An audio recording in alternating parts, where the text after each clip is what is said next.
El año 2025 comenzaba con un cielo teñido de luces artificiales. Desde Nueva York hasta Shanghái, pantallas gigantes proyectaban el rostro de un mismo hombre.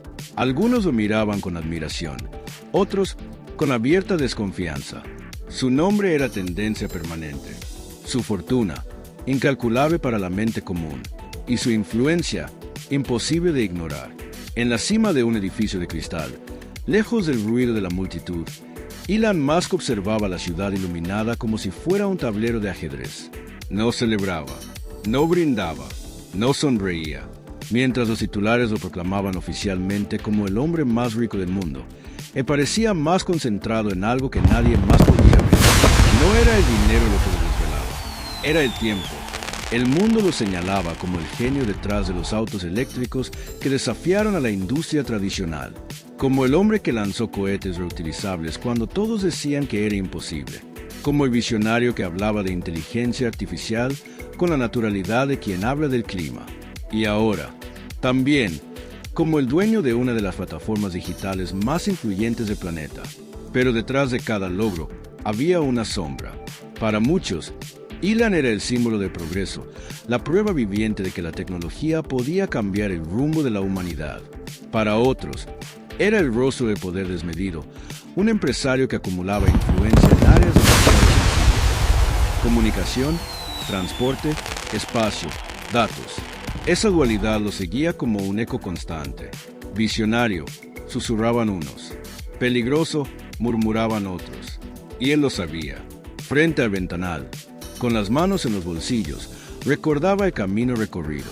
Cada apuesta que hizo fue un salto al vacío. Cada empresa, una guerra silenciosa contra la incredulidad. Lo llamaron loco cuando habló de colonizar Marte. Se burlaron cuando defendió los autos eléctricos. Dudaron cuando aseguró que el Internet satelital conectaría hasta el rincón más remoto del planeta. Sin embargo, allí estaba, más rico que nunca, más observado que nunca, pero también más solo. En la intimidad de esa oficina silenciosa, lejos de cámaras y micrófonos, la pregunta que lo acompañaba desde niño volvía a presentarse. ¿Es suficiente? No era una pregunta sobre dinero, era sobre legado. Porque mientras el mundo celebraba su fortuna de cientos de miles de millones, Elon pensaba en otra cifra: los años que le quedaban para cumplir su misión. El dinero era combustible, el poder una herramienta, pero el objetivo era mucho más grande que cualquier ranking financiero: hacer a la humanidad multiplanetaria, salvarla de sí misma, o, al menos, intentarlo.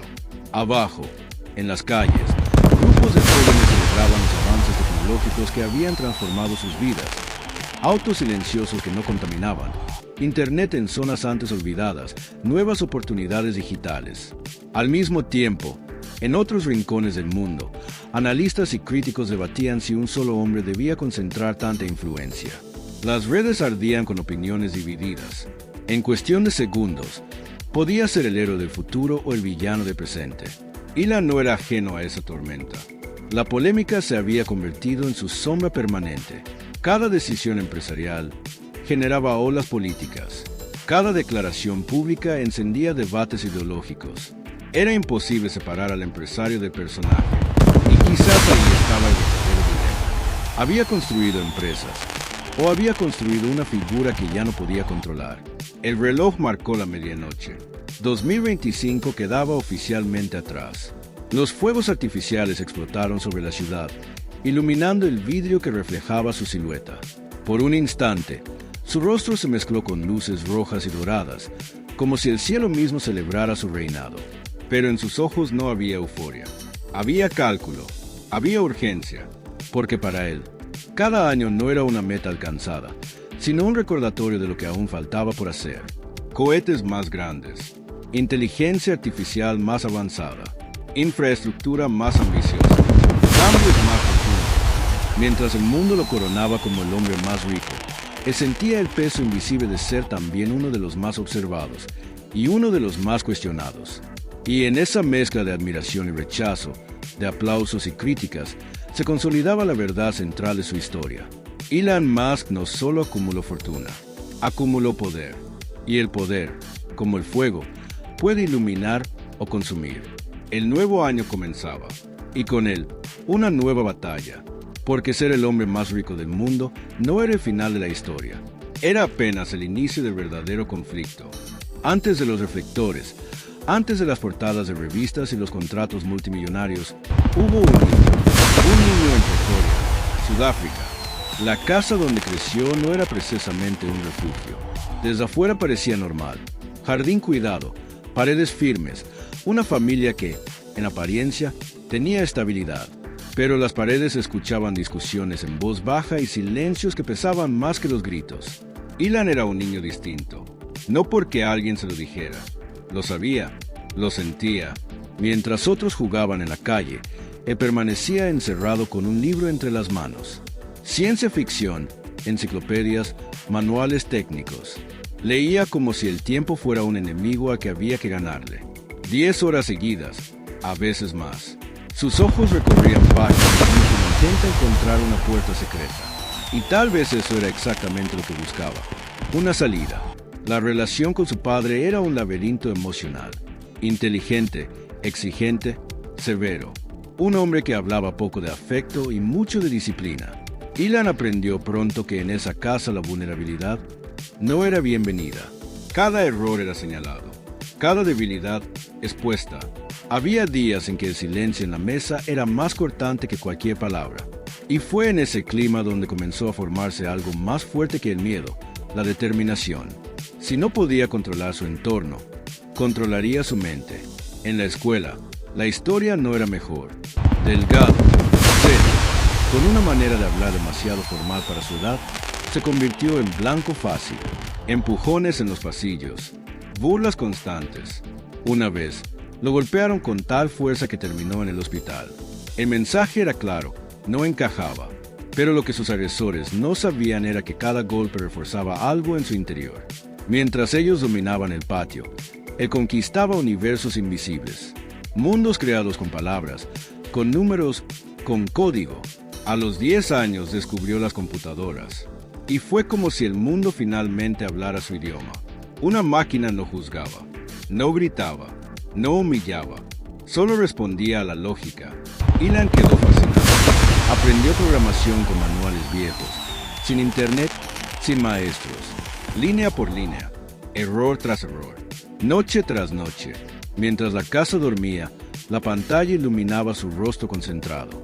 Era más que un pasatiempo, era poder.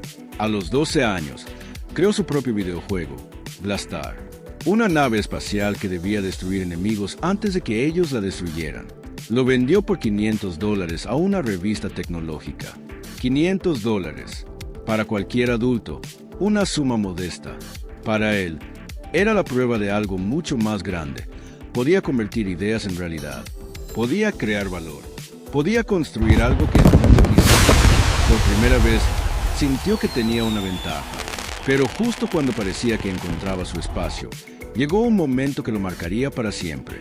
Una noche, después de una discusión particularmente tensa en casa, Ilan escuchó algo que lo paralizó. Su padre lo miró con una mezcla de severidad y desdén y cuestionó sus sueños. Le insinuó que esas fantasías sobre el espacio y el futuro eran una pérdida de tiempo, que debía pensar en algo real. Ese comentario, simple en apariencia, cayó como una sentencia. Por un instante, el niño dudó. ¿Y si tenían razón? ¿Y si todo eso no era más que una fantasía?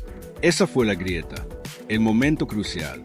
Pero en lugar de rendirse, algo inesperado ocurrió. La duda no lo debilitó, lo enfureció. Esa misma noche volvió a su computadora, abrió el código de su juego, lo mejoró, lo corrigió, lo perfeccionó, como si cada línea fuera una respuesta silenciosa.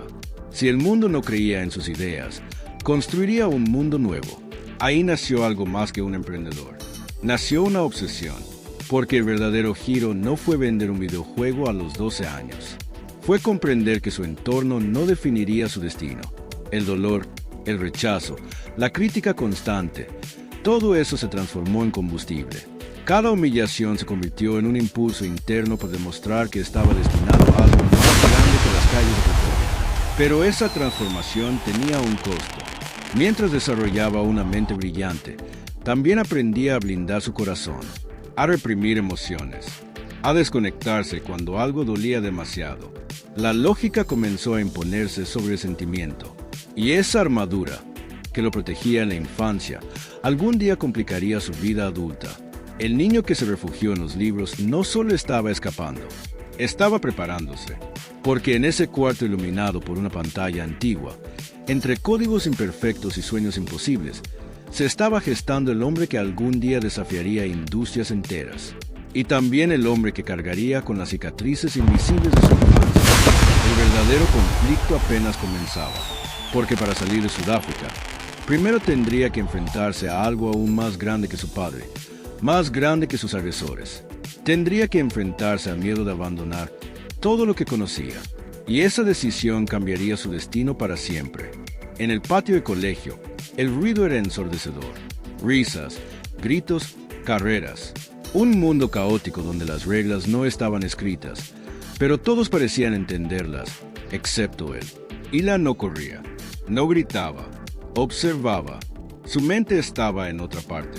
El bullying no fue un episodio aislado en su vida, fue una constante. Empujones, burlas, golpes que no solo dejaban marcas físicas, sino una sensación más profunda, la de no pertenecer. Era el niño que hablaba de galaxias cuando otros hablaban de deportes, el que hacía preguntas incómodas, el que no entendía los chistes, el raro. Cada agresión lo fue empujando hacia adentro, hacia un espacio mental donde nadie podía alcanzarlo. Allí no había burlas, allí había estrellas. Mientras el mundo exterior se volvía más hostil, su mundo interior se expandía. Comenzó a desarrollar una personalidad introspectiva, casi hermética. Pasaba horas imaginando futuros posibles, sistemas más eficientes, ciudades en otros planetas. Su mente no descansaba, analizaba, calculaba, diseccionaba cada idea como si fuera un problema matemático. Pero esa intensidad también tenía un lado oscuro. Su obsesión por entenderlo todo lo alejaba aún más de los demás. Las conversaciones triviales le parecían inútiles. Las emociones ajenas, difíciles de interpretar. Había momentos en que simplemente se quedaba en silencio, como si el ruido social fuera un idioma que nunca logró dominar. Con el tiempo, empezó a notar que su forma de pensar no era común. No procesaba el mundo como los demás. Las reglas sociales le parecían confusas, pero los sistemas lógicos eran claros, predecibles. Muchos años después hablaría públicamente de estar dentro del espectro Asperger, pero en esa época, solo era un niño intentando entender por qué se sentía distinto. Y fue precisamente en esa diferencia donde nació su rebeldía. No una rebeldía ruidosa, no gritos ni enfrentamientos abiertos. Fue una rebeldía silenciosa. Si no encajaba en el mundo, entonces cambiaría el mundo. El punto de quiebre llegó tras una de las golpizas más brutales que sufrió en la escuela. Lo empujaron por unas escaleras. Terminó hospitalizado. Durante días, mientras se recuperaba, tuvo demasiado tiempo para pensar, y pensó en algo que cambiaría su narrativa para siempre. El planeta Tierra, ese lugar donde no encajaba, donde era golpeado y ridiculizado, no tenía por qué ser el único hogar de la humanidad.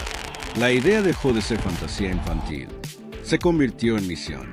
Si la sociedad era limitada, si los sistemas estaban mal diseñados, si el comportamiento humano era impredecible y cruel, entonces tal vez la solución no era adaptarse, tal vez era expandirse.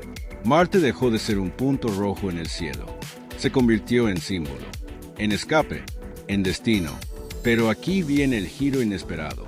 Durante su recuperación, un profesor visitó su casa. No fue por lástima, fue por curiosidad. Había notado algo en Ilan, una capacidad de concentración fuera de lo común, una memoria casi fotográfica para dar contexto. Ese profesor le dijo algo que nadie le había dicho antes. Tu diferencia no es una debilidad, es tu ventaja.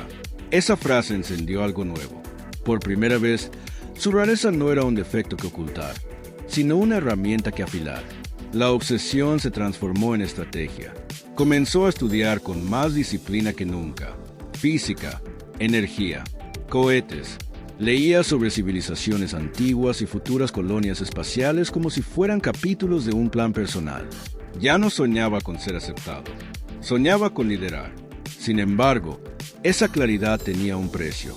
Mientras su mente viajaba millones de kilómetros más allá de la atmósfera, su vida social se reducía a casi nada. Las amistades eran escasas, las emociones, contenidas. Aprendió a analizar sentimientos como ecuaciones, no a vivirlos. El niño que miraba al cielo no lo hacía buscando inspiración poética, lo hacía buscando soluciones, porque en su lógica, la supervivencia de la humanidad no estaba garantizada. Un planeta era vulnerable, una sola casa era frágil. Si algo salía mal, una guerra, un desastre natural, un error humano, todo podría desaparecer. Y él no estaba dispuesto a aceptar eso. Mientras otros niños soñaban con ser astronautas, él soñaba con construir las naves. Mientras otros querían visitar el espacio, él quería habitar. El bullying, el aislamiento, la incomprensión, todo fue empujándolo hacia una conclusión radical. No necesito que este mundo me entienda. Necesito construir el siguiente. El cielo nocturno de Pretoria se convirtió en su refugio silencioso. A veces salía solo, miraba las estrellas y sentía algo que nunca encontraba entre la gente. Orden, propósito, inmensidad. Allí, bajo ese cielo, tomó una decisión íntima que nadie escuchó. No viviría una vida pequeña. No se conformaría con encajar. Sería parte de la generación que haría a la humanidad multiplanetaria. Pero para lograrlo, tendría que hacer algo aún más audaz que soportar golpes o soportar críticas. Tendría que irse, abandonar su país, su historia, incluso parte de su identidad. Porque los sueños que nacen en silencio, tarde o temprano exigen movimiento. Y el momento de moverse estaba cada vez más cerca. Hay decisiones que no se anuncian con trompetas, se toman en silencio y lo cambian todo. Ilan lo entendió antes de cumplir los 18. Si se quedaba en Sudáfrica, sus sueños morirían lentamente. No porque fueran imposibles, sino porque el entorno no estaba diseñado para sostenerlos. El apartheid marcaba el país con tensiones profundas, y el futuro tecnológico que él imaginaba no parecía tener espacio. Así que hizo lo impensable. Se fue, no con gloria, no con seguridad, con una maleta, algunos dólares prestados y una convicción que superaba al miedo. Canadá fue la primera parada. El país de su madre le ofrecía una puerta legal hacia algo más grande. Pero llegar no significó triunfar. Significó empezar desde abajo, muy abajo. Trabajó limpiando calderas en granjas, cortó madera, realizó labores físicas agotadoras que dejaban las manos adoloridas y la espalda tensa. No era el futuro interplanetario que imaginaba de niño. Era frío, sudor y jornadas interminables. Y sin embargo, había algo distinto.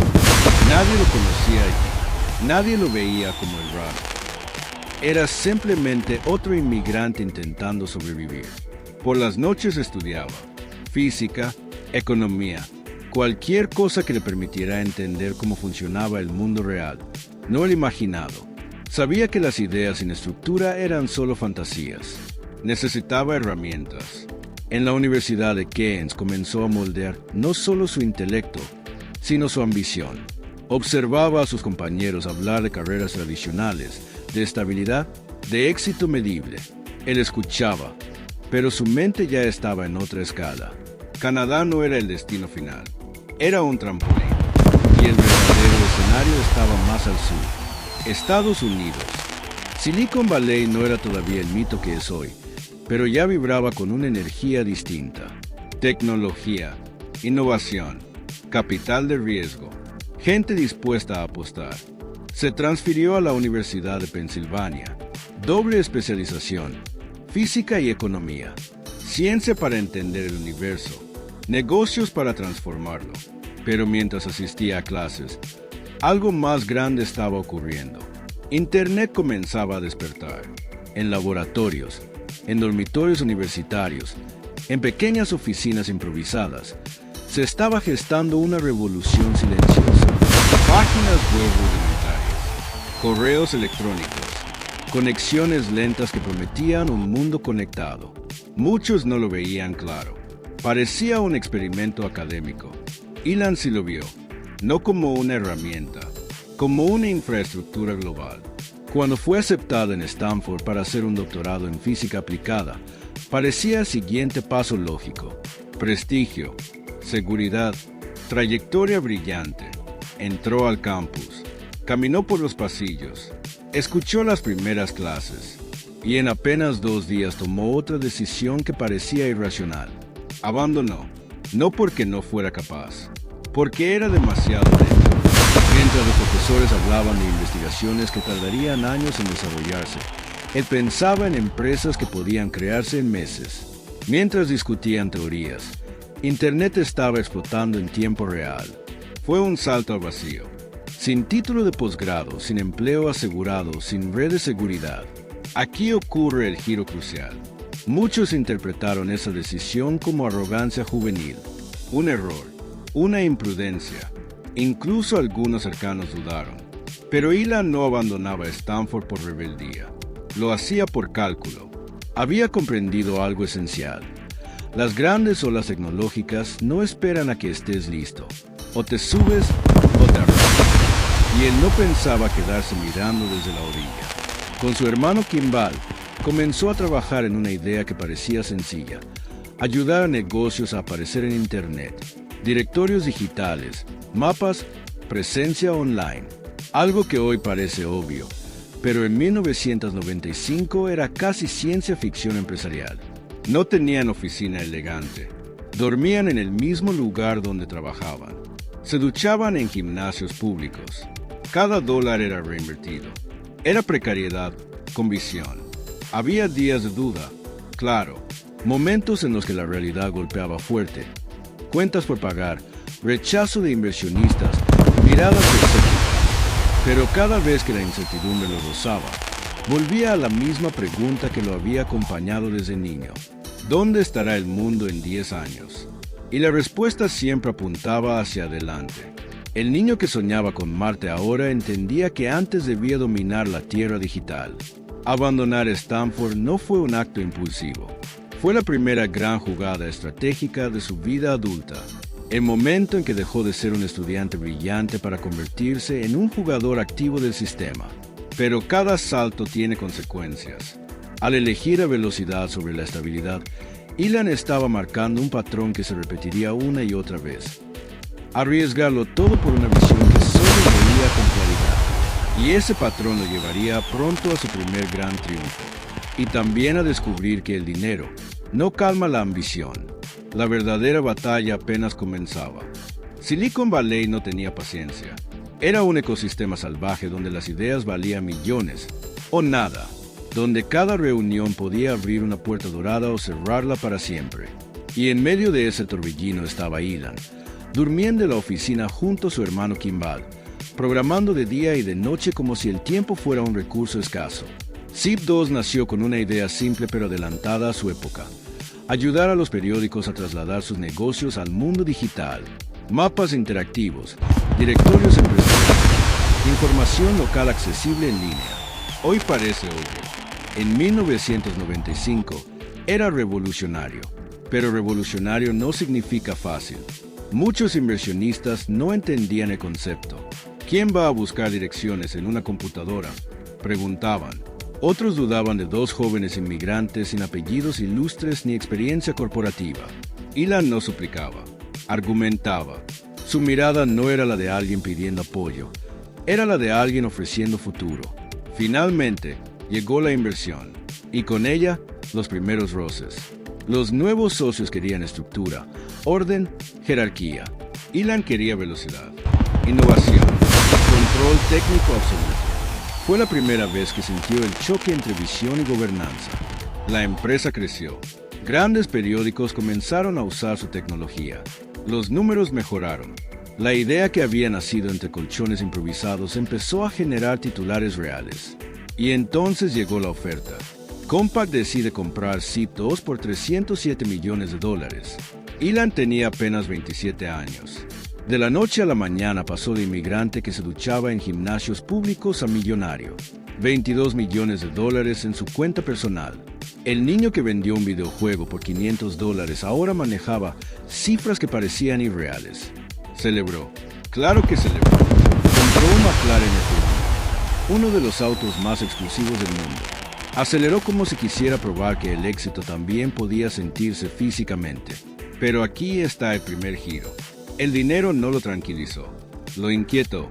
Muchos en su posición habrían invertido en bienes raíces, diversificado portafolios, disfrutado la estabilidad. Elon hizo lo contrario.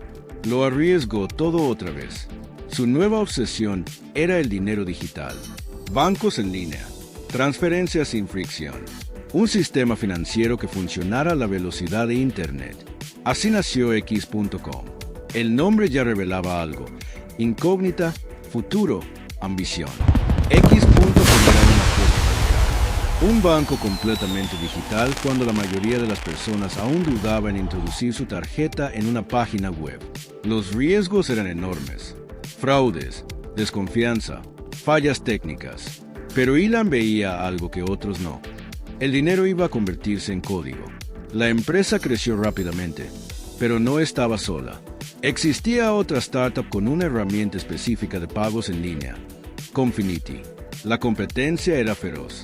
En lugar de destruirse mutuamente, decidieron fusionarse. Y así, del choque de visiones, nació lo que el mundo conocería como PayPal.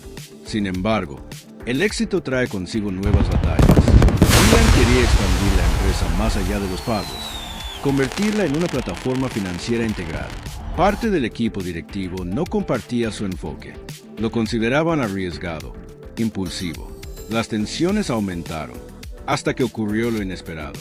Mientras Elon estaba en su luna de miel, la junta directiva tomó una decisión drástica.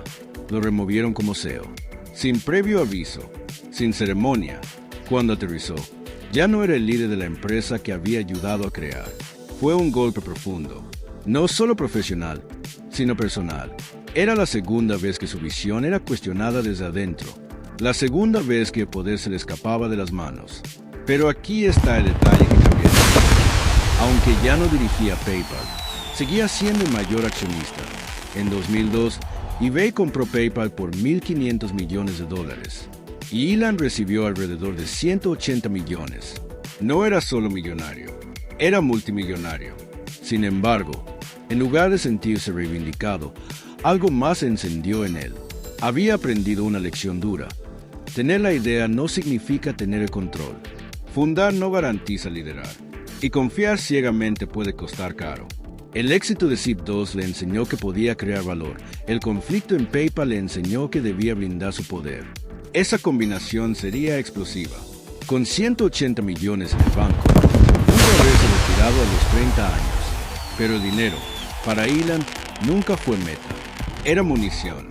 Y ahora tenía suficiente para apuntar mucho más alto. Mucho más alto que Silicon Valley. Mucho más alto que la banca digital. Lo siguiente no sería una empresa para facilitar pagos. Sería una empresa para conquistar el espacio. Porque el niño que soñaba con Marte nunca desapareció. Solo estaba esperando el momento adecuado para volver a mirar al cielo, con recursos suficientes para intentar alcanzarlo. Y ese momento había llegado. El dinero estaba en su cuenta, la ambición intacta, la misión más clara que nunca.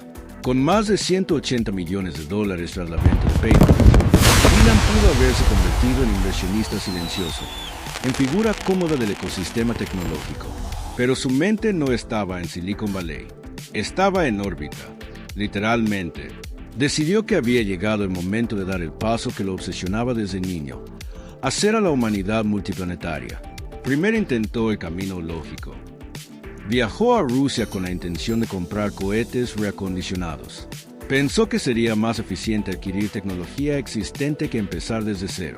Las reuniones fueron tensas, frías, caras y humillantes. Le ofrecieron misiles viejos a precios inflados.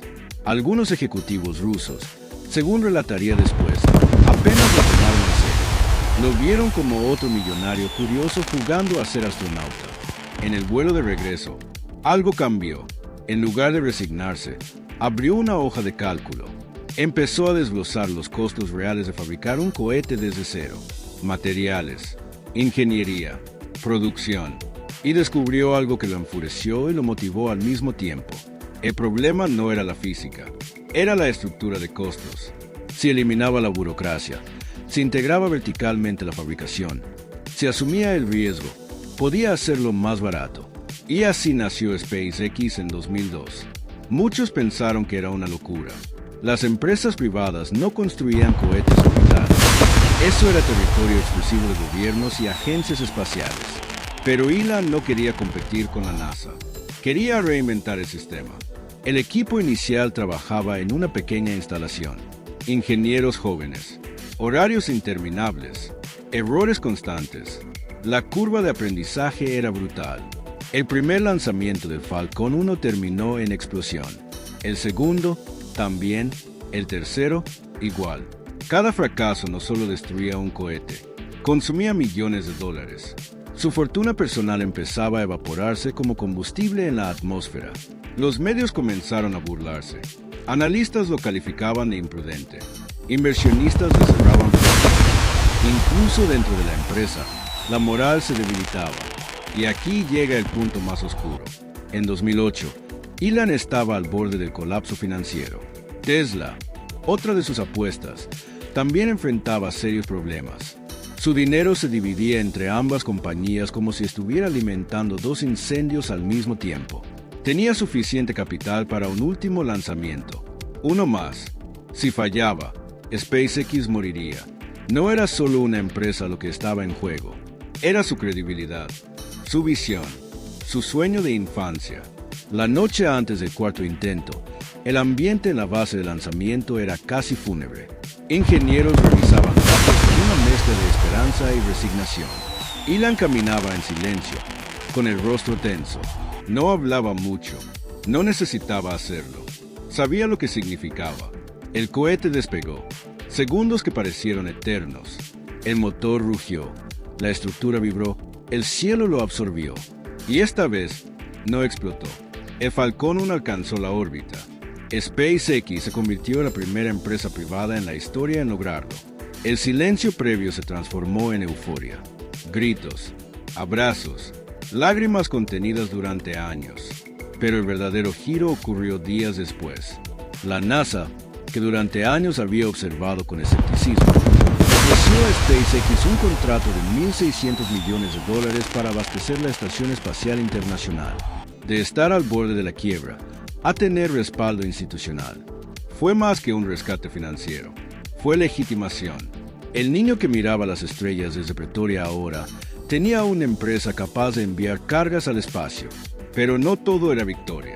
El riesgo había dejado huellas. Deudas personales, estrés extremo, relaciones tensionadas, jornadas que rozaban lo inhumano. Había ganado la batalla técnica, pero estaba comenzando a pagar el precio emocional. Porque SpaceX no era solo un negocio, era su promesa interna hecha realidad. Y cuando algo representa tu identidad más profunda, cada fracaso se siente como una herida personal. Con el contrato de la NASA, la visión se estructuró con mayor solvencia. Ya no era un sueño impulsivo, era un proyecto con respaldo, con proyección, con futuro tangible. Sin embargo, Elon no pensaba en estabilidad, pensaba en reutilización, en cohetes que despegaran y aterrizaran como aviones, en viajes interplanetarios, en colonias en Marte. El contrato no era el destino, era el punto de partida. Mientras el mundo celebraba que una empresa privada había llegado al espacio, Elon miraba más lejos, siempre más lejos, porque alcanzar la órbita no era suficiente. La órbita era apenas el primer peldaño, y si algo había demostrado, era que estaba dispuesto a apostarlo todo: dinero, reputación, estabilidad, por una idea que muchos aún consideraban imposible. Pero la próxima apuesta no sería solo técnica, sería industrial. En la Tierra, otra revolución estaba esperando su turno, y sería igual de arriesgada. Cuando SpaceX apenas comenzaba a estabilizarse, otra batalla se libraba en la Tierra, no en el vacío del espacio, sino en el asfalto, en las carreteras dominadas por gigantes centenarios que parecían intocables. Tesla no había sido fundada por Elon. Ese mérito pertenecía a otros visionarios, pero él vio algo que muchos no comprendieron en ese momento. El automóvil eléctrico no era solo una alternativa ecológica, era el futuro inevitable, y decidió apostar. Se convirtió en el principal inversionista, luego en presidente, después en la cara visible del proyecto. Poco a poco, Tesla dejó de ser una startup curiosa para convertirse en una cruzada personal. El problema era que el mundo no creía en los autos eléctricos. Eran lentos, poco prácticos, sin autonomía. Para muchos, simples juguetes ecológicos. Elon quería romper esa percepción desde la raíz. No bastaba con que un auto eléctrico fuera responsable con el planeta. Tenía que ser decente, rápido, elegante, superior. Así nació el Tesla Roadster, cuando el primer modelo aceleró de 0 a 100 km por hora en menos de 4 segundos. El silencio fue absoluto. Un auto eléctrico que vencía a deportivos de gasolina. Eso no estaba en el guión de la industria tradicional, pero la euforia inicial no evitó el caos interno. Problemas de producción, retrasos, costos disparados, ingenieros agotados, proveedores que no cumplían. Cada vehículo entregado parecía una pequeña victoria contra el colapso. Y entonces llegó 2008. La crisis financiera mundial golpeó con fuerza. El crédito desapareció. Los inversionistas se volvieron temerosos. Las automotrices tradicionales pedían rescates millonarios. Tesla, una empresa joven y sin respaldo histórico, parecía destinada a desaparecer. Elon estaba atrapado entre dos frentes, SpaceX y Tesla, ambas al borde. Su fortuna se diluía como agua entre los dedos. Hubo semanas en las que apenas podía pagar nóminas. Y aquí surge el giro inesperado. En el momento más crítico, cuando Tesla necesitaba financiación urgente, la ronda de inversión parecía fracasar. Algunos inversores se retiraron a último minuto. El acuerdo pendía de un hilo. La noche antes de Navidad de 2008, casi en secreto, Elon logró cerrar una inversión que mantuvo viva la empresa. Fue una victoria silenciosa, sin celebraciones públicas, pero crucial. Tesla sobrevivió. A partir de ahí, la apuesta cambió de escala. El Model S no era solo un auto. Era una declaración de guerra a la industria automotriz tradicional. Diseño minimalista, pantalla táctil central, actualizaciones remotas de software, un vehículo que mejoraba con el tiempo. Las críticas iniciales se transformaron en premios. Las ventas comenzaron a crecer. Los consumidores ya no compraban un Tesla solo por conciencia ambiental. Lo compraban por rendimiento, tecnología y estatus. El auto eléctrico dejó de ser una rareza. Se convirtió en la pero Elon no se conformaba. Aumentó la producción. Construyó la Gigafactory para fabricar baterías a gran escala. Automatizó procesos. Empujó a sus equipos hasta límites extremos. Y eso tuvo consecuencias. Trabajadores exhaustos, demandas laborales, cuestionamientos públicos sobre su estilo de liderazgo. Para algunos, era un genio incansable. Para otros, un jefe implacable. Tesla vivía en una montaña rusa constante. Semanas de gloria seguidas de caídas abruptas en bolsa. Elon tuiteaba declaraciones polémicas que sacudían el mercado. Reguladores lo observaban con atención.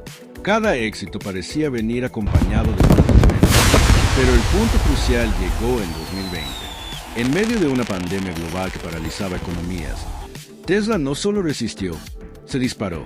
El valor de la compañía creció de forma vertiginosa. Superó a fabricantes históricos que llevaban más de un siglo en el mercado: Toyota, Volkswagen, General Motors. Tesla se convirtió en la empresa automotriz más valiosa del mundo. El mensaje era claro: la revolución eléctrica ya no era una promesa, era realidad. Sin embargo, esa cima traía una nueva presión.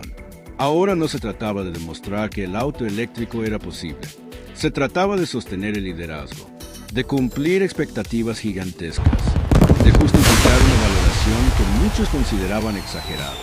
Elon había transformado la percepción global, pero también había elevado la vara a niveles casi imposibles. Porque Tesla ya no era solo una empresa de autos, era símbolo de transición energética, era promesa de un futuro más limpio, era prueba de que un outsider podía derrotar a gigantes históricos. Y en el fondo, para Elon, Tesla era algo más. Era el complemento terrenal de SpaceX. Si quería salvar a la humanidad, debía hacerlo en dos frentes: preservando el planeta y preparando la salida hacia otro. Mientras las acciones subían y el mundo celebraba, él ya pensaba en el siguiente paso: más fábricas, más autonomía, conducción autónoma total. Inteligencia artificial integrada al volante, porque en su mente, la revolución eléctrica no era el final del camino, era apenas el comienzo de una transformación mucho más profunda. Y lo que vendría después no solo cambiaría la industria, cambiaría la relación misma entre humanos y tecnología. Cuando muchos pensaban que Tesla y SpaceX ya eran apuestas lo suficientemente arriesgadas para una sola vida, Elon volvió a hacer lo que mejor sabía: incomodar al mundo con una nueva idea. Porque para él, el éxito no era acumular riqueza, era reinvertirla.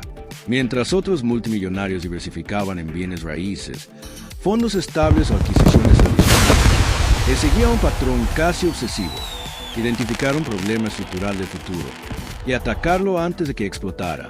Primero fue la energía. SolarCity, impulsada junto a su familia, buscaba acelerar la adopción de energía solar a gran escala. La idea era simple en apariencia: si los autos serían eléctricos, la energía debía ser limpia. No tenía sentido cambiar gasolina por carbón. La crítica fue feroz. Algunos acusaron conflicto de intereses cuando Tesla adquirió SolarCity. Analistas hablaron de rescate disfrazado. La presión mediática creció. Pero Elon veía un sistema completo: generación, almacenamiento y consumo energético bajo un mismo ecosistema. Después vino el cielo digital. Starlink. Miles de satélites orbitando la Tierra para ofrecer Internet global, incluso en zonas rurales o aisladas. Para muchos, parecía ciencia ficción. Para otros, un riesgo espacial innecesario. Pero Elon entendía algo crucial. En el siglo XXI, el acceso a Internet no es lujo, es infraestructura básica. Lanzamiento tras lanzamiento, SpaceX no solo enviaba cohetes, desplegaba una red invisible que conectaría continentes. Mientras tanto, bajo tierra, surgía otra apuesta: The Voting Company. El tráfico urbano era un problema cotidiano que parecía trivial comparado con Marte o la inteligencia artificial. Pero Elon lo veía como un síntoma de ineficiencia sistémica. Si no podemos movernos en nuestras propias ciudades, ¿cómo vamos a colonizar otro planeta? Así nacieron los túneles experimentales. Burlas, memes, escepticismo. Muchos lo consideraron un capricho, pero el patrón seguía ahí: infraestructura radical para problemas crónicos. Y entonces llegó la frontera más delicada: Neuralink, una empresa que buscaba desarrollar interfaces cerebro-computadora. La idea no era solo tratar enfermedades neurológicas, sino eventualmente fusionar mente humana e inteligencia artificial. Aquí la tensión subió de nivel. Ya no se trataba de autos o cohetes, se trataba del cerebro humano. Las críticas éticas aparecieron de inmediato. ¿Hasta dónde debía llegar la tecnología? ¿Quién controlaría esos datos? ¿Qué significaba conectar la mente a una máquina? Elon argumentaba que la inteligencia artificial avanzaría con o sin nosotros. La única forma de no quedar obsoletos era integrarnos. No todos estaban convencidos. Y en paralelo, otra pieza clave tomaba forma: OpenAI. Aunque no la dirigió permanentemente, participó en su impulso inicial. La premisa era paradójica: desarrollar inteligencia artificial avanzada, pero con un enfoque abierto y responsable. Aquí emerge el giro inesperado. Con el tiempo, las diferencias internas sobre el rumbo de la inteligencia artificial se hicieron evidentes. Elon se distanció del proyecto. Lo que había nacido como colaboración se transformó en visiones divergentes sobre cómo debía evolucionar la IA. Era una señal clara, incluso entre los visionarios: el futuro genera conflicto. El imperio tecnológico ya no era solo expansión, era fricción. Tensiones entre innovación y ética, entre velocidad y regulación, entre ambición y responsabilidad. Sin embargo, si se observa desde arriba, el patrón es innegable: energía limpia, transporte eléctrico, conectividad global, infraestructura urbana, inteligencia artificial, interfaces cerebrales, exploración espacial. No son negocios aislados, son piezas de un mismo rompecabezas. Elon no construía empresas, construía capas de futuro, y cada vez que una generaba ganancias, las reinvertía en la siguiente frontera. No acumulaba capital, lo lanzaba nuevamente al riesgo. Pero este modelo tenía un costo: mayor exposición pública, más enemigos, más reguladores atentos, Más presión constante. Ya no era solo un empresario excéntrico, era un actor geopolítico indirecto. Starlink, por ejemplo, comenzó a tener implicancias en conflictos internacionales a proveer conectividad estratégica. Lo que empezó como infraestructura digital terminó involucrándose en escenarios de guerra y diplomacia. La tecnología dejó de ser neutral. Y Elon también. El punto crucial comenzaba a dibujarse con claridad. Cuanto más crecía su imperio, más se diluía la línea entre innovación y poder, porque cuando controlas redes de comunicación, transporte energético, exploración espacial e inteligencia artificial, no solo participas del futuro, lo moldeas. Y moldear el futuro implica asumir consecuencias imprevisibles. El niño que soñaba con Marte ahora tenía influencia en la Tierra, en la órbita y en el ecosistema digital global. Pero la pregunta que empezaba a surgir ya no era si podía construir el futuro, era si el mundo estaba preparado para que una sola figura tuviera tanta incidencia en él. Y mientras expandía su imperio tecnológico, otra dimensión de su vida comenzaba a fracturarse silenciosamente. Porque conquistar industrias es una cosa, sostener relaciones humanas es otra muy distinta. Si en los negocios Elon parecía moverse con precisión quirúrgica, en el terreno del amor todo era más impredecible. Las cámaras lo captaban lanzando cohetes, presentando autos futuristas, anunciando proyectos que prometían cambiar el mundo. Pero lejos de los reflectores, su vida sentimental era una sucesión de encuentros intensos, rupturas abruptas y reconciliaciones imposibles. Amó como trabajo, con intensidad total. Sus relaciones no fueron discretas ni sencillas. Matrimonios se comenzaron con admiración mutua y sueños compartidos terminaron desgastados por el mismo elemento que impulsaba su éxito, la obsesión por el trabajo. Porque convivir con alguien cuya mente siempre está en el futuro no es fácil. Mientras se pensaba en órbitas, algoritmos y fábricas, sus parejas pensaban en cenas que se cancelaban, aniversarios postergados y silencios prolongados. No era indiferencia fría, era distancia emocional. Elon podía pasar horas hablando de motores, baterías o inteligencia artificial, pero frente a conversaciones emocionales profundas, muchas veces se mostraba incómodo, analítico, casi técnico, y el amor no funciona como una ecuación. Tuvo varios matrimonios, relaciones que se rompieron y volvieron a intentarse, hijos que llegaron en distintos momentos de su vida, una familia extensa, diversa, compleja, alrededor de 14 hijos. Un número que para algunos simboliza abundancia, para otros, fragmentación. Porque no se trata solo de cantidad, sino de presencia. La tensión comenzó a crecer cuando algunos conflictos familiares dejaron de ser privados. Declaraciones públicas, diferencias ideológicas, distanciamientos dolorosos. El hombre que podía negociar contratos multimillonarios encontraba dificultades en el terreno más humano. Escuchar, ceder, permanecer. Y aquí aparece el giro más silencioso y profundo. En medio del éxito empresarial, comenzaron a evidenciarse grietas emocionales que no podían resolverse con capital ni innovación. Algunas de sus parejas describieron la relación como intensa, pero agotadora. Vivir al lado de alguien que no desconecta nunca es como convivir con una tormenta permanente. Elon no solo trabajaba muchas horas, vivía en modo proyecto. Todo era optimización, mejora, rendimiento. Pero el amor no necesita rendimiento, necesita presencia. Hubo momentos en los que intentó equilibrar ambos mundos. Espacios compartidos, fotografías familiares, declaraciones públicas que mostraban complicidad. Sin embargo, el patrón se repetía. Cuando una empresa entraba en crisis, él desaparecía emocionalmente. Se encerraba en fábricas, dormía en oficinas, convertía el estrés en combustible. Y eso tenía consecuencias. La figura del padre se volvió tema delicado. Algunos hijos crecieron bajo la sombra de un apellido que abría puertas, pero también imponía presión. La exposición mediática amplificaba cada diferencia. Uno de los momentos más duros fue cuando tensiones familiares se hicieron públicas, revelando que el éxito global no garantiza armonía doméstica. Ese contraste resultaba inevitable, mientras millones lo veían como visionario. En su círculo íntimo algunos lo percibían como ausente, no por falta de intención, sino por exceso de misión. Porque cuando tu identidad está ligada a salvar a la humanidad, el día a día puede parecer secundario. Y ahí radica el conflicto central de este capítulo. ¿Puede alguien cambiar el mundo sin sacrificar parte de su mundo personal? Las relaciones sentimentales de Elon no fueron superficiales. Fueron intensas, apasionadas, creativas. Compartió su vida con mujeres brillantes, artistas, emprendedoras, pensadoras independientes. Pero intensidad no siempre significa estabilidad. En varias ocasiones, intentó reconstruir vínculos que ya habían mostrado fisuras, como si creyera que la perseverancia empresarial también funcionaría en el amor.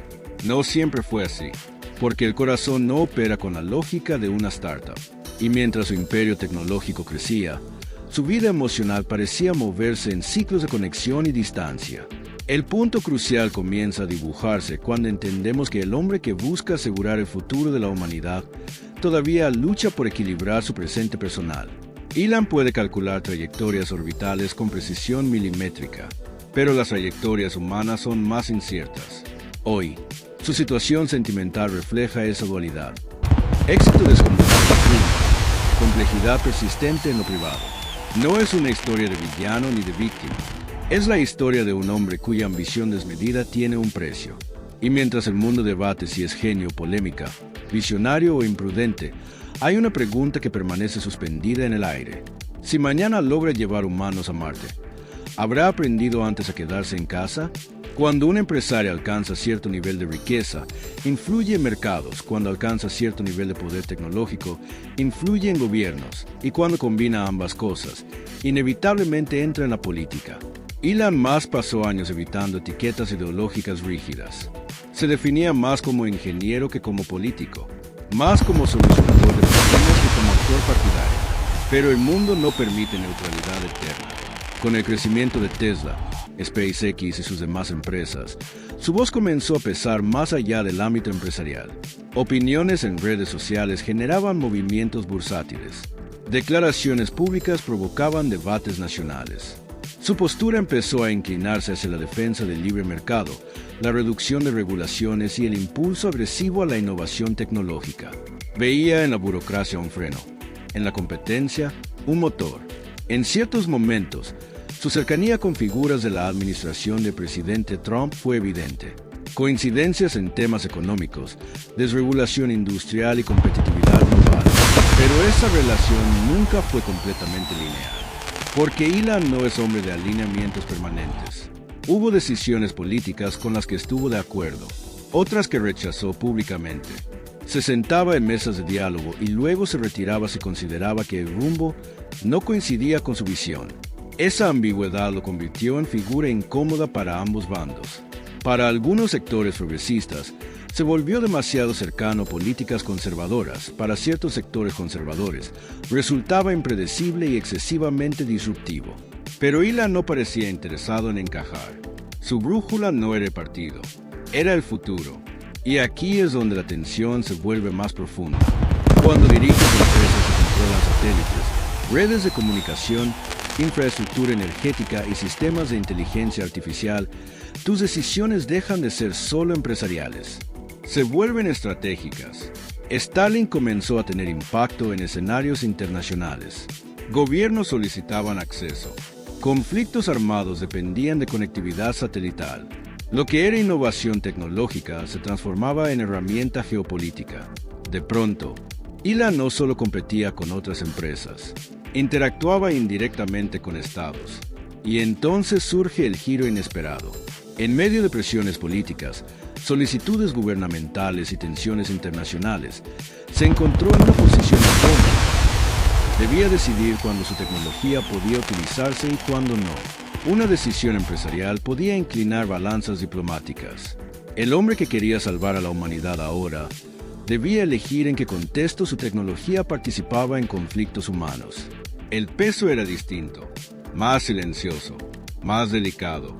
Su discurso continuó defendiendo la innovación como motor de progreso estadounidense. Argumentaba que si Estados Unidos quería liderar el siglo XXI, debía apostar fuerte por inteligencia artificial, energía limpia y exploración espacial. pero también advertía sobre riesgos. Riesgos de la IA descontrolada, riesgos de exceso regulatorio, riesgos de estancamiento. Siempre regresaba a la misma pregunta, casi obsesiva. ¿Qué decisiones de hoy definirán los próximos 50 años? No hablaba en términos electorales de 4 años. Hablaba en ciclos generacionales. Colonizar Marte no es proyecto de una década, transicionar la matriz energética tampoco, integrar inteligencia artificial de forma segura, menos aún. Mientras el debate público se enfocaba en polémicas diarias, pensaba en escalas temporales mucho más amplias. Pero el poder tiene una consecuencia inevitable. Cuanto más influyente eres, más te conviertes en símbolo. Para algunos, representa la encarnación del sueño americano moderno, inmigrante que arriesga todo y transforma industrias. Para otros, simboliza la concentración excesiva de poder tecnológico en manos privadas. Y en esa dualidad se mueve, ni héroe absoluto ni villano definitivo, sino figura que incomoda porque obliga a pensar en el futuro antes de que estemos listos. El punto crucial no es su cercanía o distancia con una administración específica. Es algo más grande. Es la pregunta que orbita cada decisión, cada empresa, cada inversión. ¿Cómo resolvemos los problemas más trascendentales del mundo en los próximos 50 años? Cambio climático, inteligencia artificial, energía sostenible, superpoblación, exploración espacial. Elon no pretende tener todas las respuestas, pero si parece convencido, la inacción es el mayor riesgo. Y así, culminando 2025, el hombre más rico del mundo no parece satisfecho. No transmite la calma de quien llegó a la meta. Transmite la inquietud de quien apenas comenzó. Porque en su mente, el éxito no se mide por fortuna acumulada. Se mide por supervivencia a largo plazo. La historia que comenzó con un niño aislado en Sudáfrica mirando las estrellas ahora se encuentra en una encrucijada global. Tiene el capital, tiene la influencia, tiene la tecnología. Lo que aún está por verse es si el mundo aceptará la velocidad de su visión o si intentará frenarla. Y esa tensión entre innovación y resistencia será la verdadera batalla de las próximas décadas. El futuro ya no es una idea lejana, es una decisión en curso.